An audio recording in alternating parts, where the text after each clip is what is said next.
কিছু ইম্পর্টেন্ট জিনিস জিওন মেনশনে আছে, সেগুলো তার খুবই প্রয়োজন। সেগুলো নিতেই তাকে এখন সেখানে যেতে হবে। এমন এক বাহানা দিয়ে জেকে তেকে নিয়ে বেরিয়েছে, তবে সে কাউকে কৈফিয়ত দিতে বাধ্য নয়, হয়তো কাউকে কিছু বলতোও না। সোজা তেকে নিয়ে বেরিয়ে যেত, শুধু যাওয়ার আগে বেরোচ্ছি মম, ব্যাস এটুকু বলে তেকে নিয়ে বেরিয়ে যেত। শুধুমাত্র তের জন্য, তের যাতে কোনো অস্বস্তি বোধ না হয়, ফিরলে তাকে যেন কোনো রকম অদ্ভুত প্রশ্নের মুখোমুখি হতে না হয়, তাই জেকে এমন বাহানা দিয়েছে। কিন্তু তে যখন ফিরে আসবে, সত্যি কি কেউ তাকে কোনো প্রকার অদ্ভুত প্রশ্ন করবে না? বেশ কিছু সময় পর জেকের গাড়িটা জিওন মেনশনে এসে থামে। পাখি, এখানে এসে তোমার কেমন লাগছে? কতদিন পর এলাম, আমার অনেক ভালো লাগছে। জান, তোমার মনে আছে মেনশনের পেছনের দিকে একটা লেক আছে? ওখানে তো তোমার পোষা কুমিরগুলো রয়েছে, সকলে কুকুর, বিড়াল, পাখি এইসব প্রাণীদের পোষে। আর তুমি, সত্যি তুমি পুরো ভিন্ন। আমি জিওন জাংকুক, আলাদা তো হতেই হবে। তো বেবি, যেটা বলছিলাম, এই সব ঝামেলার চক্করে ওদের ঠিকভাবে যত্ন নিতে পারিনি। তুমি ওদের একটু খাবার দিয়ে আসবে, আমি একটু ফ্রেশ হয়ে আসি। আমি ভয় করলে থাক, আমি গার্ডসদের বলে দেব। জিমিন তো মাঝে মধ্যেই ওদের খাবার দিয়ে আসতো, ওর ভয় করে না। আমার বোনটা অনেক সাহসী। আমিও সাহসী, আমি পারবো। জেকে বাঁকা হাসে, এটাই তো সে চেয়েছিল। তে যদি রাজি না হতো তবে তার কাজটা যে অসম্পূর্ণ থেকে যেত, তাই সে তেকে একটু উস্কে দিয়েছে। ঠিক আছে জান, তুমি যেও। ওইদিকে যে ফ্রিজটা দেখছো, ওখানেই ওদের খাবারটা রাখা আছে, একদম ফ্রেশ মিট। তে সেদিকে এগিয়ে গিয়ে ফ্রিজটা খুলে দেখে। বানি, এখানে তো দুটো বালতিতে মিট আছে। তোমাকে নিতে হবে না, গার্ডসরা নিয়ে যাচ্ছে। দুজন গার্ডস এসে বালতি দুটো নিয়ে যায়, তেও তাদের পেছনে পেছনে যায়। জেকে দোতলার ব্যালকনি থেকে দেখছে তে হাতে গ্লাভস পরে লেকের দিকে ছুঁড়ে ছুঁড়ে মিটগুলো দিচ্ছে। কুমিরগুলো মনের সুখে সেগুলো খাচ্ছে। আমার মামা শ্বশুর পার্ক বোগম, প্রাক্তন মাফিয়া কিং কাই, তোমরা যেখানেই থাকো না কেন, ভালো থেকো।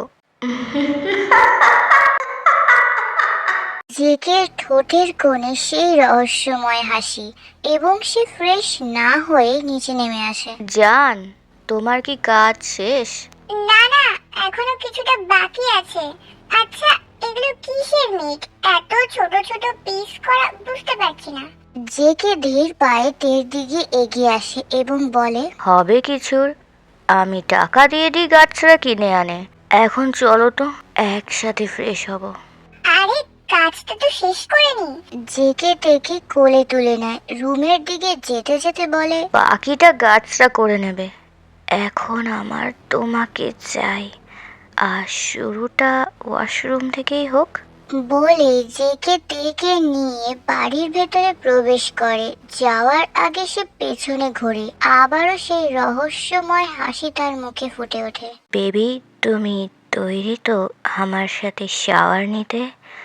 আজ আমি নিজে হাতে তোমাকে ফ্রেশ করব। বলেই জেকে শাওয়ারের জল ছেড়ে দেয়। দুজনেই এখন পুরোপুরি ভিজে গেছে। তের ঠোঁট বেয়ে জল গড়িয়ে গভীরে হারিয়ে যাচ্ছে। জেকে এক দৃষ্টিতে সেই দিকেই তাকিয়ে আছে। জেকে আর নিজেকে সামলাতে পারছে না। Baby, your lips. জান, আমি আর নিজেকে সামলাতে পারছি না। বলে জেকে তের ঠোঁটে রাজত্ব করতে শুরু করে, এবং তার যেমনটা ইচ্ছে ছিল, ওয়াশরুমে, কিচেনে, ডাইনিং এরিয়ায়, লিভিং রুমে, বেডরুম তো আছেই, সমস্ত জায়গায় জেকে তেকে তার মতন করে ভালোবেসে গেছে। এই ভালোবাসার কোনো শেষ নেই।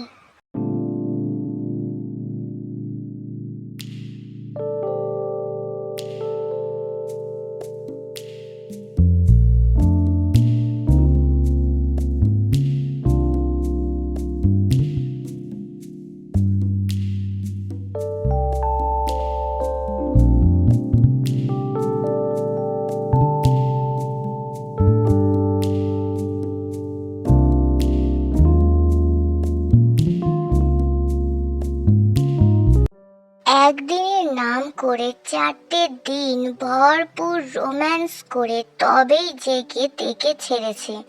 আজ তারা জিকুক মেনশনে ফিরে যাচ্ছে। তে ফিরে এলেই তাকে জিমিনের প্রশ্নের মুখোমুখি হতে হয়। এই যেমন কি এমন ইম্পর্টেন্ট জিনিস নেওয়ার ছিল যেটা আনতে 4টে দিন লেগে গেল।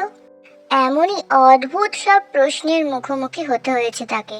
দেখতে দেখতে একটা মাস কেটে গেছে, তবে 2 দিন ধরে তের শরীরটা ভালো যাচ্ছে না। পাখি, তৈরি হয়ে নাও, আমরা হসপিটাল যাব। কেন? আমি ঠিক আছি। 2 দিন ধরে উল্টোপাল্টা খাওয়া হয়েছে তাই।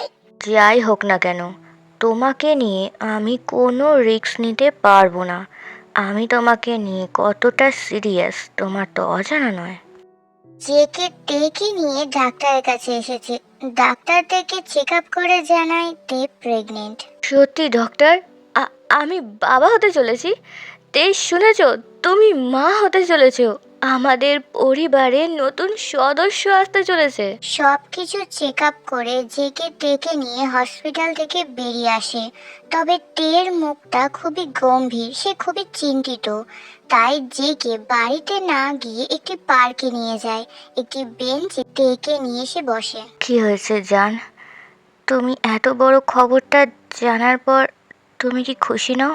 আমি খুশি বানি, কিন্তু বাড়ির কেউ তো আমাদের বিয়ের ব্যাপারটা জানে না। এখন যদি এই খবরটা দিই ওরা তো কষ্ট পাবে। বলার দরকার কি? মানে? বাড়ি চলো, সবটা বুঝতে পারবে। ওই তো ওরা এসে গেছে। কি রে প্রেমা, ডাক্তার কি বললো? তেমন কিছুই না, গ্যাস হয়েছে। ও, 2 দিন ধরে তো খুব তেলে ভাজা খেয়েছে। এখন কয়েকটা দিন হালকা খাবার খাবি। মম, ড্যাড আর বাকিরা সবাই কোথায়? কেন, কিছু বলবি? সবাইকে আসতে বলো। সকলে লিভিং রুমে আসলে জিকে আবারও বলতে শুরু করে। তোমরা তো জানো আমি তেকে কতটা ভালোবাসি, তেও আমাকে ভালোবাসে। তাই আমি ঠিক করেছি তেকে বিয়ে করব, তাও আবার এই সপ্তাহের মধ্যেই। ঠিক আছে, কিন্তু এত তাড়াহুড়ো কেন? আমার ছেলের বিয়ে, সাদামাটা আয়োজন তো আর করা যায় না। সেটা আমার দেখার বিষয় নয়। কিভাবে কি করবে সেটা তোমাদের ব্যাপার। আমি তেকে বিয়ে করছি, এই সপ্তাহের মধ্যেই করব, এটা ফাইনাল। বলেই জেকে তের হাত ধরে সোজা রুমে চলে যায়। তে তো লজ্জায় শেষ। কিভাবে সে এখন সকলের সামনে আসবে? দেখলি আরেম, এটা তোমারই ছেলে, কোনো সন্দেহ নেই।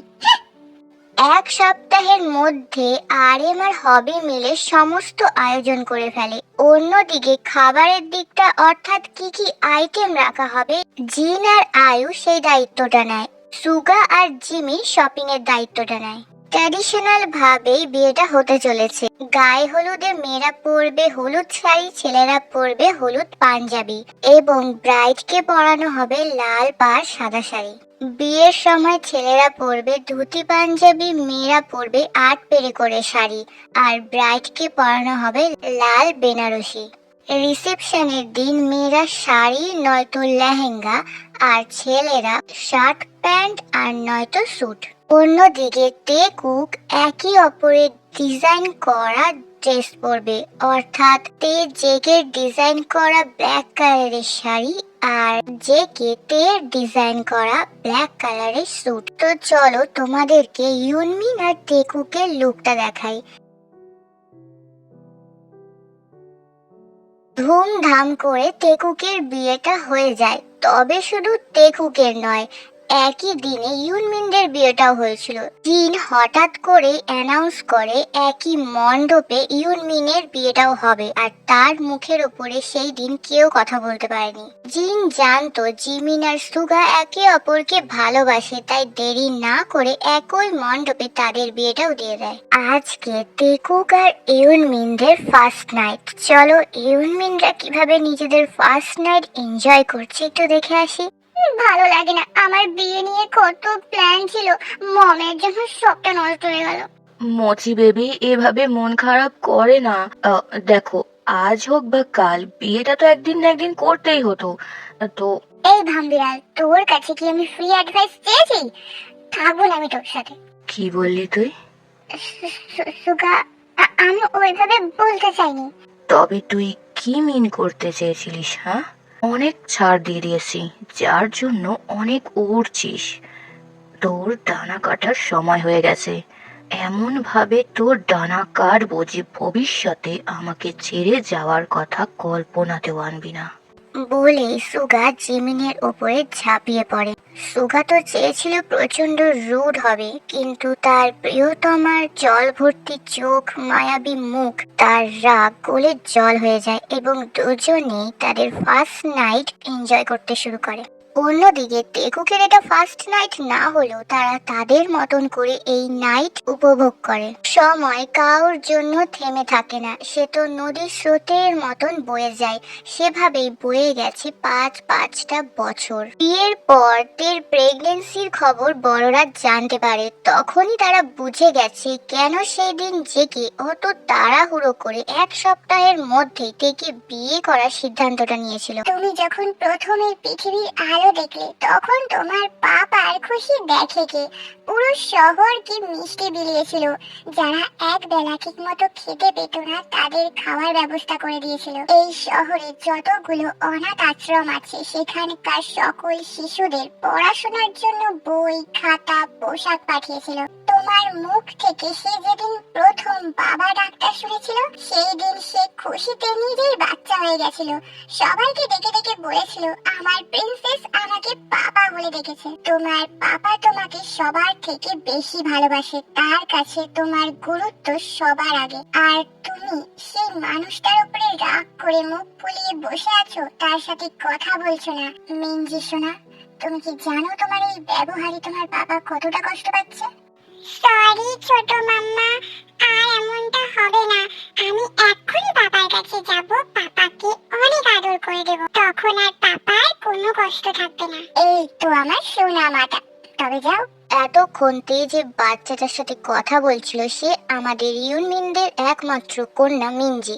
সুগা অনাথ ছিল ঠিকই, কিন্তু জিওন পরিবার তাকে সেটা কোনোদিনও বুঝতে দেয়নি। জিন তাকে মায়ের স্নেহে বড় করেছে, তবুও কোথাও না কোথাও সুগা তার মা অর্থাৎ যে তাকে জন্ম দিয়েছিল তার অভাব বোধ করত। যখন জিমিনের কোল আলো করে একটা ফুটফুটে কন্যা সন্তান এলো তখন সুগা পরিপূর্ণ হলো। এটা তার অস্তিত্ব, তার নিজের রক্ত। এটা ভেবেই খুশিতে সে কান্না করে দিয়েছিল। সুগাই তার মেয়ের নাম রেখেছিল মিনজি। মাম্মা, আমার পাপা আমাকে ভালোবাসে না। আর এই হলো তেকুকের একমাত্র পুত্র ভিকুক। মিনজির থেকে 1 বছরের বড় সে। তে তার ছেলের নাম রেখেছিল তার মায়ের নামের সাথে মিল রেখে।